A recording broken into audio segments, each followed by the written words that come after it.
Okay, today we have for you a band that emerged from the ashes of 2020, Innocence Torn. They have been described as having an edgy sound with biting guitars and driving drums. Their self-titled debut EP was released in 2021, and their latest single, Skull Crusher, is out now. Joining us now, let's welcome Bonnie and James from Innocence Torn. Guys, how are you? Good. How are you? Oh, very well. Thank you so much for being here with us. So, Bonnie, why don't you start out with, tell us a little bit about the current lineup and how this has changed a little bit over time. You guys took a hiatus, I think, and rebuilt a little bit. Yes, actually. So we got started. We were a totally different band when we got started. We had two singers, originally one, and then we went to two. And over the course of time, we just realized that it's just not the direction that it wasn't matching, and it wasn't the direction we wanted to go. So it came back just to me. And right now, I'm the lead singer. This is my guitarist. We are currently in process of training a new drummer, and we're really, really excited about that. And working with a studio drummer that will be a surprise here in the future on some of our upcoming tracks. So we're really excited about all the changes and what's coming up in the future. Excellent. So, James, tell us a little bit about how the sound was molded for this and some of the other stuff that you guys have done with. Well, we've always been, Bonnie and I have been metalheads. We've had quite an extensive history. I was our first love several years ago, and I was in a metal band way back then. Music's been a part of my whole entire life. My mom was a professional classical musician. She was first chair in the Portland Philharmonic and the U.S. Marine Band. Also got her master's degree and ended up going into the classrooms and teaching music and putting on big productions before going into teaching fourth grade and whatnot. But music was very, very intricate in my life. My aunt played Carnegie Hall when she was 5 years old on the piano. So it's just in my blood, and she had me playing guitar and drums and several classical instruments at the age of 3. By the time I was in 8th grade, I had a full scholarship in classical music and whatnot. I ended up going different directions, but I never stopped doing music, and I've been playing in bands my whole life. Getting back to Bonnie and me, she was crazy. I was in this band called Chris. I was like 16 years old. She was like 13, 14, and it directed her. I kept doing the music thing. She got into a really successful magazine called Wild Child Magazine and ended up promoting people like LA Guns, Faster Pussycat, on and on and on. Was very instrumental. Met people like Alice Cooper, and this is back in the 2000s and whatnot. It was quite a big deal. Anyways, we kind of lost contact, and I guess she came to my shows when I was in a previous band. And I didn't know that, and I was just writing stuff up about her or whatnot. And anyways, we ended up hooking up online, and the rest is history. We ended up getting married. I heard her sing a Whitesnake song on Facebook, and it was phenomenal. And at the time, I was a lead singer in a different band. But it got me to mess around a little bit because COVID hit. Everything was shut down, and I had my own music studio stuff. And we got in here and just started doing stuff that was going viral, doing covers of like In This Moment and Hailstorm and things like that. And people were just eating it up. And inadvertently, that kind of created the band. It was like her and I doing covers. I ended up starting with a couple of my members in my old band, but it didn't pan out. And other members came in. We brought in a bass player that was doing photography for a party I put in my backyard. I think the biggest difference between when we got started and now, for me, is the band has matured quite a bit. We've kind of come into our own sound. It was really fun playing those really cool covers. Our first EP is completely different than anything that we've just done. And that's because I think that we've gone through a couple of generations of this band. And I think we finally found the right players, and we found a perfect circle to create, not just a visual new sound, but also something that you're not expecting to hear from us. Right. And I think for us, it really goes to show the maturity of the band. All the albums are really cool, and we've got people that have their favorites, of course, but like the first one was great because it was a mixture of a few covers with our own spin on it. and some originals, and then the second was an offshoot of that, and we've never really stopped. We've just been going. There never really was a hiatus, even like when we were in between drummers. And part of the problem is like we're still friends with members that have come and gone. It's just we've had a very rigorous schedule, and we've just kind of exploded right from the beginning, and we just haven't stopped. We're not even stopping right now. We're still like in the process of recording. I got stuff coming out, and it's challenging, for people to be able to put in the amount of time and stuff that it takes, and I totally understand that. Yeah, I think it's really challenging for any original band nowadays, especially a new original band starting. You guys had some great luck with Broken Dolls. You released that in March 30th, 2024. Yeah, and then you did a video for that in April. But the latest single you guys out here, Skull Crusher, is pretty heavy track. Definitely. Give us a little bit of background on that song.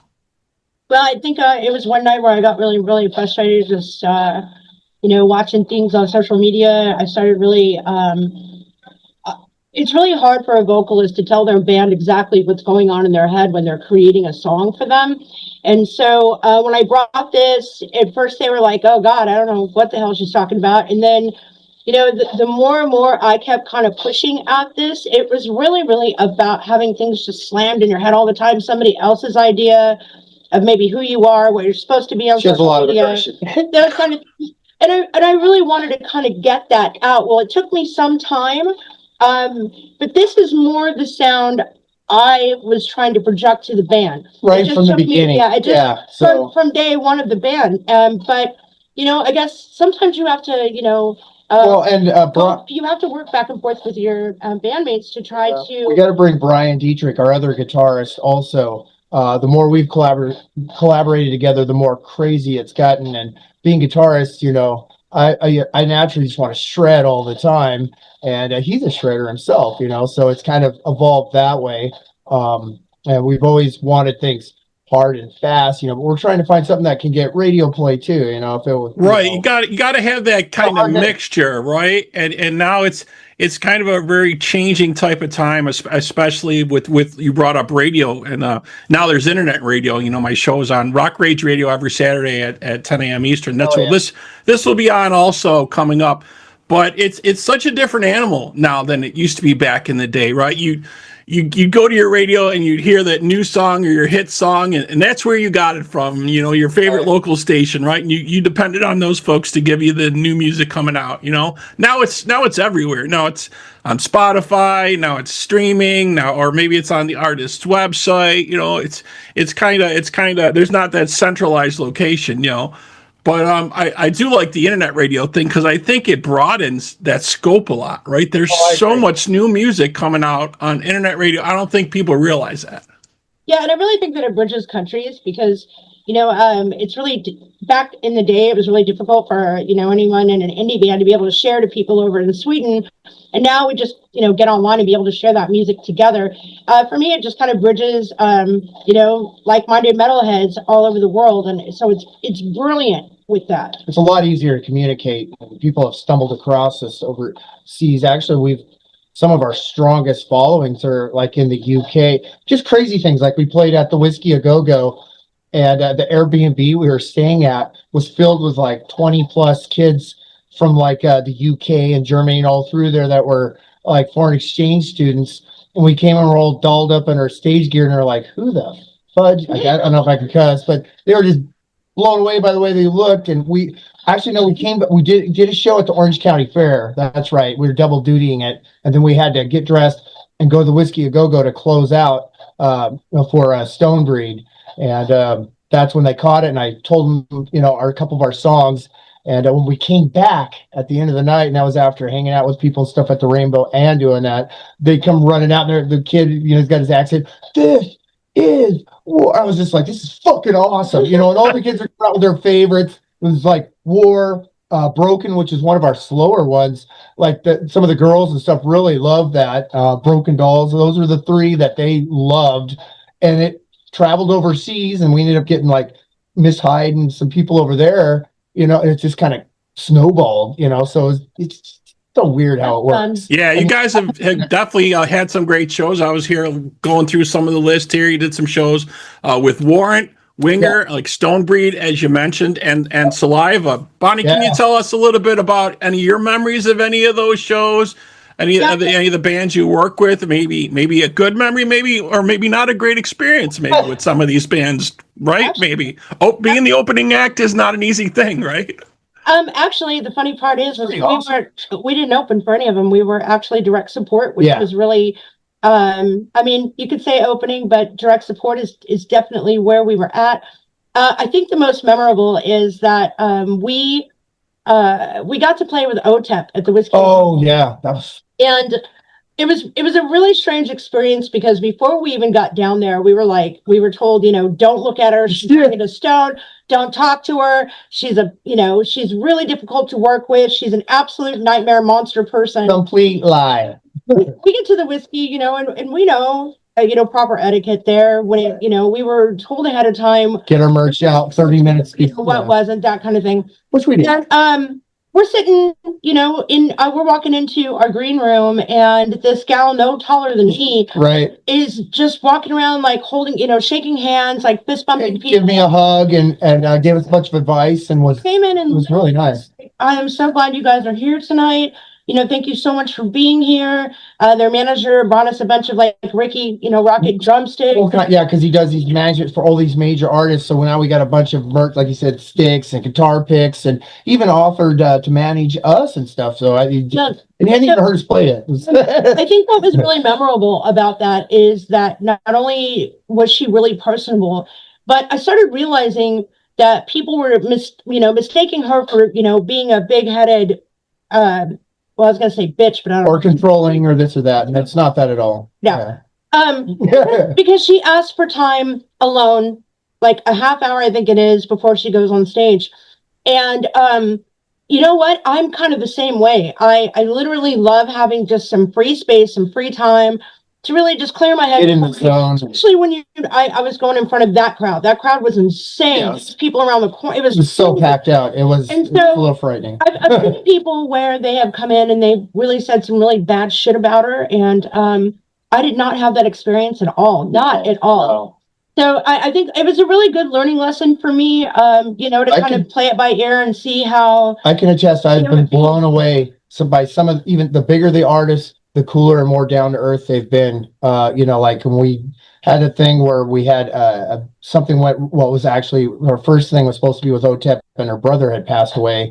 So they put us at Ronnie James Dio's 80th birthday party, and we got to meet tons of celebrities. I actually became really good friends. I want to say Sin Kieran from Ministry, awesome, straight up guy. I talk to him all the time. He's just the nicest person ever, and I met several A-list people like that there, and I've maintained friendships with him. It's just mind blowing. It changed my life, because I was awestruck. I still get awestruck, but I now I know I can talk to him and approach him because I've gotten the conversations with him, and it's just like talking to Brian in the studio or whatever. They're exactly the same. Maybe they've had a little more success or this or that, but we're all just the same. We're fucking metalheads and musicians and appreciators of music, and it was cool. It was nice. It's like, oh fuck, this is family. I get it, so.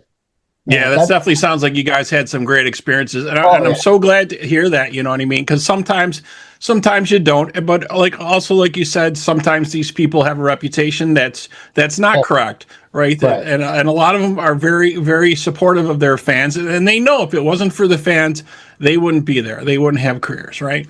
Exactly. Well, and I think there's the aspect too. As you get larger and stuff, we've even ran into a few issues at times. Sometimes it's a matter of safety, because just because certain fans are cool with this or that or want an autograph, there's people out there you don't know, you could get potentially hurt or this or that. And I don't think people always understand that, and if they're out there and they're getting bombarded by people, it could put a person. Yeah, a lot of these big name artists, they get all kinds of crazy letters and text and Facebook stuff, right? So yeah, I'm sure they're very scared with security on these bigger tours with these bigger names for sure. You know what I mean? Yeah. Okay, great. So, Bonnie, I had another question for you. So being the vocalist, I always like to ask, do you have a vocal regimen, a warm up, or anything you do to keep your voice in shape or anything like that? No, I'm married to him. You know. So, No, actually, And there's the beginning of the writing process. So just no, actually, it's been a little while since I've sang, so I've been taking it really easy on my voice. I am a huge advocate for ginger and honey. But not only have I learned to be able to, just warm up a little bit and really, really let it out, but I've also learned to really heal my voice, taking the time and how to do it properly. I've had to teach myself how to sing properly so that my throat and, my asthma doesn't start kicking in. I think for every singer, it's different. I hear a lot of singers that are out there, especially those who are screamers, that will warm up for an hour. If I do that, it just isn't the same. So I've had to kind of teach myself a good, healthy way of. The crazy thing about her voice is and I'm not being facetious or funny. She naturally can scream, where other people have to like work that in their voice. I do, like I have to practice it all the time to achieve it. She just has it. I'm not even kidding. And so sometimes for her, I mean, we obviously rehearse a lot and this and that, but she's not necessarily the one to go in the back and do the runs, or I'm the one to do that, but for her, it's almost better to just kind of briefly go through the song and then get into her like Zen space. It's more of like a relaxed thing. And then she goes in and becomes the character that we are on stage or whatever. So gotcha. Yeah. It's not cigarettes and coffee, you know what I'm saying? Yeah, you don't want to be doing that. You don't want to be doing that. Yeah, I was talking to Robin McCauley about his vocals, because his vocals still sound great today. You know what I mean? I asked him a little bit about his regimen. He's like, you got to take care of your voice. That's your instrument. So, for James, let's talk a little bit about your instrument and your instruments of choice. Guitars, amps, effects. What do you like to go with? Do you like to change it up? I change it up a lot. I'm always experimenting. I mean, obviously, remember you asked this question. Well, guitarists want to know these type of things, so I got to ask the guitarist question. Yeah. Well, I spent 18 years being a devoted Ibanez fan, and I still love Ibanez. And I have my Gibson Les Pauls and stuff. I love them too. But I just like anyone knows, I don't care how expensive that Gibson is, they have a tendency to slightly go out of tune. And I have like perfect pitch, and that can really get to me on shows. And I fell in love with Jacksons, and I have a crap ton of them. I've lost count how many guitars I have. I still revert back to my other guitars, and I got some one of a kinds, like Faustino's. It's just it's the only guitar that there is out there made. It's amazing guitar. But by and large, I'm into the Jacksons, and as far as like gear, I got kind of like my own stuff, that that'd take hours to explain. But I'm a huge fan of Carbon and I just stumbled across it, but I got an XB 100 that I absolutely love. This thing's got so much power that I've had several sound people at various places envious. They're like, God, dude, I got you down at 10% and I really don't even need to mic you. And I'm like, and the decibels might go down to negative 25 to fucking like 250 decibels. I can play it at 220 volts. This thing it was specifically designed for Steve Vai back when he was working with Zappa. And I'm telling you, this thing's phenomenal. Well, I think why people steer away from it is there's really too much you can do. And it's just so slight. I can blow the windows out at like a setting of 2. I'm not even well, and I love it. Yeah. And I love my EVH 5150, the iconic stuff. Right. Great out. I usually let Brian use that because I get irritated because it has feedback issues sometimes in the clears. That's why I stick more with the Carbon because I've been messing with it a lot. And you can never go wrong with Marshalls. I love Mesa Boogies. Oh my God, is when I do a lot of my recordings, especially like Skull Crusher was done through a lot of Mesa Boogie equipment just because they're awesome. And like I said, like Jacksons and maybe like my Faustino's or something like that is what I really like. And I was all about like EMG active pickups. I don't even touch them anymore. Now I've become kind of like Warren D. Martini. I'm all about the special wound Seymour Duncans. I freaking think they're amazing. I've got more into clean and crisp, and I've taken a lot of my effects and just shit canned them. It's more just hand technique and tone. I have another guitar that I'm working on right now that I'm throwing some 59Cs in. It's kind of like a Gibson Les Paul knockoff, but again, I'm like really heavy into the Seymour Duncans just because they got the punch, the tone, and it gives me versatility. Yeah, I agree with you on that. Definitely. So, Bonnie, upcoming plans for the band. What's up next? What's going on next for you guys? Well, we've got a few cards up our sleeves. Yes, we do. We are about to probably come March, we're about to blow some people away. All of our new singles are not just amazing, but it's who we are bringing in, which I cannot mention just yet. But we are going to be bringing in somebody very special to be on this track with us, and we're really, really honored that they would do that. And primarily because the music has stepped up its game so much. And it is completely different than what everybody is expecting from us. I know Skull Crusher, people are like, where did this come from? And I'm like, this is what I've been working on. This is why we stay quiet for so long. And, it's another reason why we haven't been like this whole last year. We used to play shows every single weekend from California to Seattle. And we'll be doing that again. We're expanding the catalog, so whole weekend, and it just got to be that really our product, it was reflected of that. We're not taking the time to really sit here and perfect our art. And this time around, this last year, we were a little more choosy about what we did because we wanted to take time not just for ourselves, but because when I said, hey guys, I really, really want this. This is the sound I want. Let's get it. And when everybody finally got it, that it takes time to develop. Time. Well, like for instance, like Skull Crusher, kind of like the intro into that, even though it doesn't seem like much, I'll have like little hiccup rhythms and stuff. And I literally practice the first part of that song for 4 months. And I would run it and record it and go against it for like 4.5 hours or whatever to get it. And this single that we're talking, we may have one or two before this one comes out, but it's gonna we're gonna be doing some cameos with somebody, and it's gonna be really cool.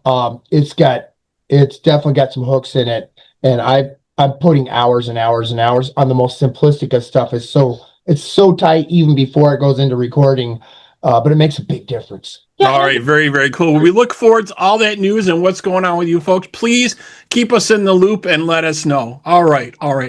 So, folks, you can check out the latest single, Skull Crusher. It's out now from Innocence Torn. That wraps up this episode of Talk About Rock. Thank you to Bonnie and James from Innocence Torn. Yep, and to our audience, we hope you're doing your part by keeping the torch alive and supporting live music wherever you are. Guys, again, thank you so much. Thank you.